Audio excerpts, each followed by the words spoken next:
Η νέα κυβέρνηση των Ηνωμένων Πολιτειών απειλεί με εμπορικό πόλεμο την Ευρώπη. Την ίδια ώρα η μεγαλύτερη οικονομία της Ευρωπαϊκής Ένωσης υποφέρει από στασιμότητα και η κατάρρευση του κυβερνητικού συνασπισμού καταδικάζει τη Γερμανία σε μια περίοδο πολιτικής αστάθειας και αδυναμίας να προχωρήσουν οι αναγκαίες μεταρρυθμίσεις.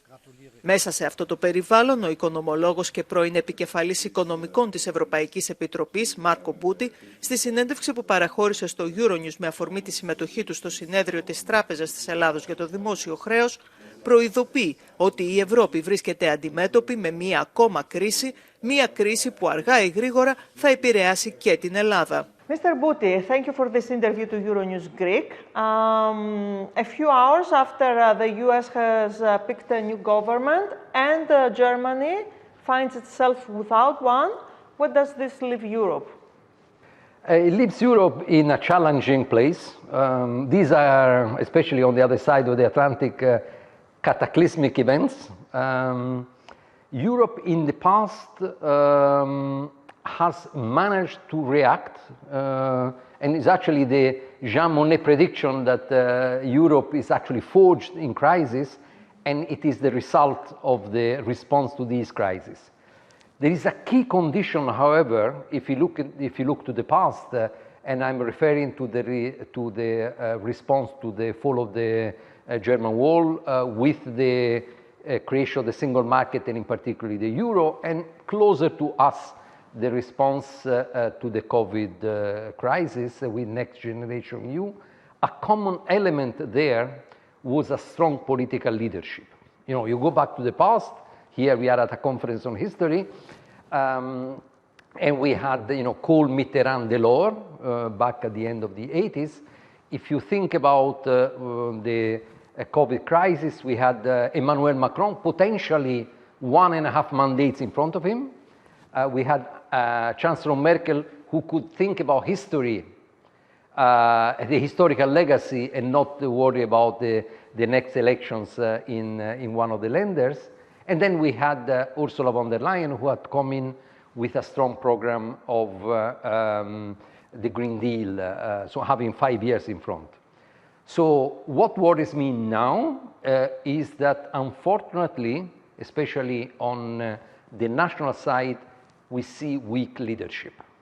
And the fall of the German government, these hours, is a testimony of that. And even in France, clearly, the domestic worries consume Emmanuel Macron, and who is in a different position compared to 4 or 5 years ago. So Europe has to pull together. There is this weak spot. I really hope that what should prevail is a sense of responsibility also domestically.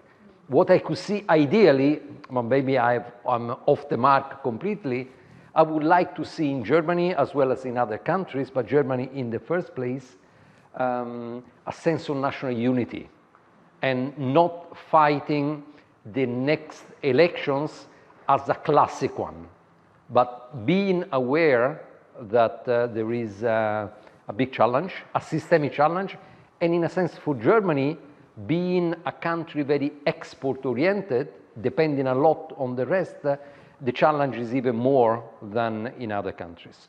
We'll get to that, but you mentioned previous crisis. Do you see another coming? We are in the crisis. We don't have to look for another one. This external threat coming from the new Trump administration, the risk of a trade war is there, is a clear and present danger.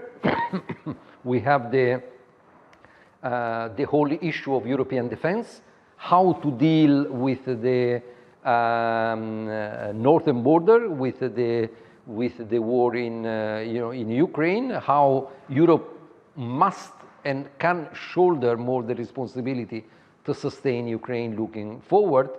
And now also in the Middle East, a bit the interpretation is that by Netanyahu and the hardliners there is that there is a bit of a free hand.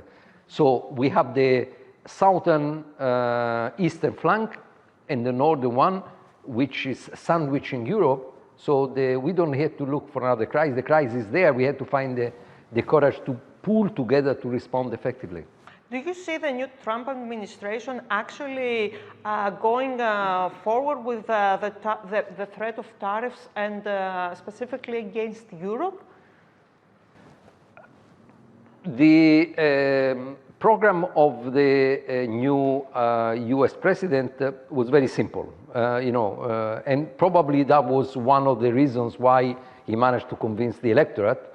And first and foremost, tariffs was the name of the game. Trump said tariff is the most beautiful word after love and faith. And the idea that you would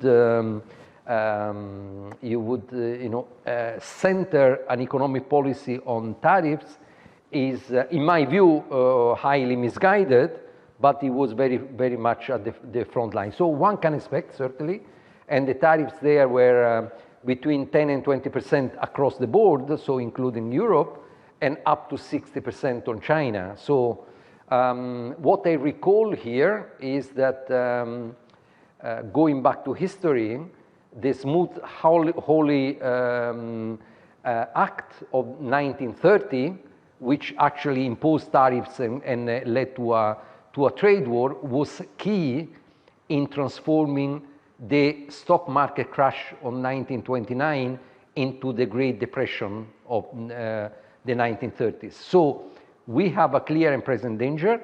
There will be several countries around the world who are not going to dare to respond to tariffs imposed by the new U.S. administration. I think Europe will. It is a power, and I really hope, because there are two schools of thought, that those who are a bit more responsible on the Trump side say that they would want to use tariffs as a threat in order to negotiate better deals. If that is the case, there is an element of there on negotiations. It's going to be ugly, but rather than ramping up tariffs on both sides, I think there is maybe a tiny hope of a more cooperative solution.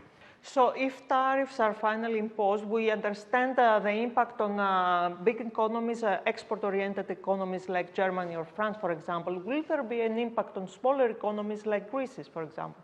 Sure. I mean, Greece, as well as other smaller economies, are they are very open to the rest of the world, the rest of the global economy. I think for Greece, being let's say, given the product specialization, maybe somewhat less impacted than other smaller economies, but it will feel the cold clearly.